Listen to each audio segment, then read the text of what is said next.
Peyronie's disease is an inflammatory condition that affects the penile tissues. The penis is comprised of 3 cylinders.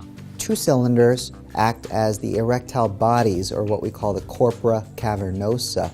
There's a 3rd cylinder called the corpora spongiosum, where the urethra, or the channel that you urinate through, goes through. But the corporal bodies, or the erectile bodies, have a dense fibrous tissue that encases them. And Peyronie's disease is a disease process where that dense tissue around the erectile bodies becomes fibrotic or scars.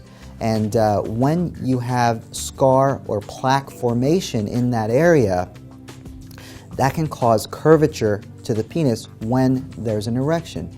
There's also an increased incidence of erectile dysfunction associated with this disease process. Unfortunately, we don't know exactly what causes Peyronie's disease.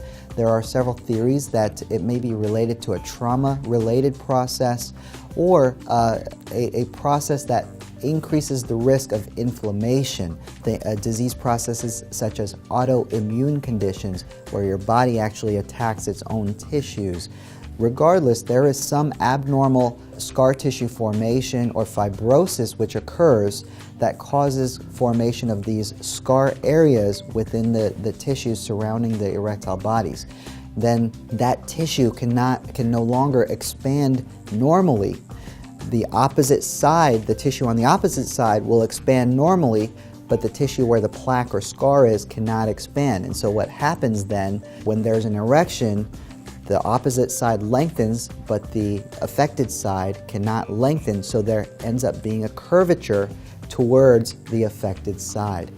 Now, Peyronie's disease can sometimes affect a person's ability to have sexual activity. Not only can it increase the risk of creating or causing erectile dysfunction, but even if you're able to have normal erections, in some cases the curvature can be so severe that it can impair the ability to perform penetration during sexual activity.